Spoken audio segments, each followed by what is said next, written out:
पाठ 1 भाषा और व्याकरण लैंग्वेज एंड ग्रामर। भाषा। देखिए, पढ़िए और समझिए।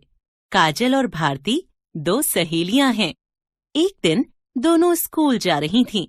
काजल ने भारती से कहा, भारती, आज मैंने कहानियों की एक किताब खरीदी। तो दिखाओ, कौन सी है? भारती ने कहा, यह देखो। अरे, यह तो परियों की कहानियों की किताब है। आपने देखा, दोनों सहेलियां अपने मन की बात मुख से बोलकर कह रही हैं, कानों से सुनकर समझ रही हैं तथा किताब के आवरण को पढ़कर किताब के बारे में जान रही हैं। ये सब भाषा के रूप हैं। इस प्रकार हम कह सकते हैं, भाषा वह साधन है जिसके द्वारा हम अपने विचारों को दूसरों के सामने प्रकट करते हैं और दूसरों के विचारों को सुनते और समझते हैं। भाषा के रूप। हम भाषा को दो रूपों में प्रकट करते हैं। 1 मौखिक भाषा, 2 लिखित भाषा। 1 मौखिक भाषा। भाषा के जिस रूप से हम अपने विचार बोलकर दूसरों के सामने प्रकट करते हैं और दूसरे सुनकर हमारी बात समझते हैं, उसे मौखिक भाषा कहते हैं। बातचीत करना, भाषण देना, गीत गाना, रेडियो पर गाना सुनना आदि मौखिक भाषा के उदाहरण हैं। 2 लिखित भाषा। भाषा के जिस रूप से हम अपने विचार लिखकर दूसरों के सामने प्रकट करते हैं और दूसरे पढ़कर हमारे विचार समझते हैं, उसे लिखित भाषा कहते हैं। समाचार पत्र, पत्रिकाएं, पुस्तकें आदि लिखित भाषा के उदाहरण हैं।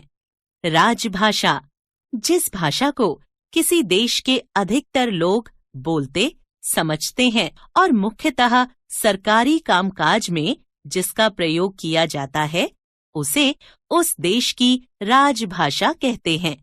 हिंदी भारत की राजभाषा है। याद रखिए, 14 सितंबर 1949 ईस्वी को भारत की संविधान सभा ने हिंदी को भारत सरकार के कामकाज की भाषा के रूप में स्वीकार किया था। इसलिए हिंदी भारत की राजभाषा है। प्रतिवर्ष 14 सितंबर को हम हिंदी दिवस के रूप में मनाते हैं।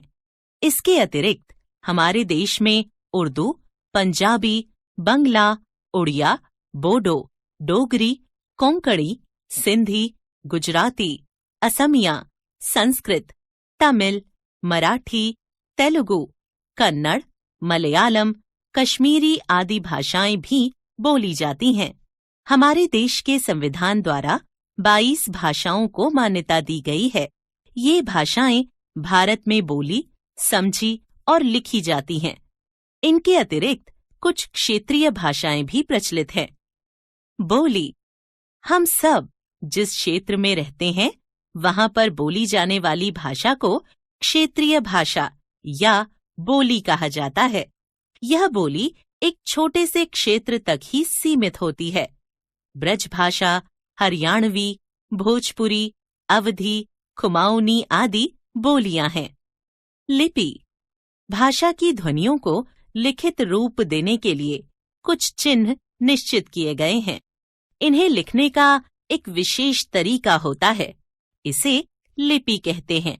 इस प्रकार हम कह सकते हैं, भाषा को लिखने के लिए जिन चिन्हों का प्रयोग किया जाता है, उन्हें लिखने की विधि या ढंग को लिपि कहा जाता है।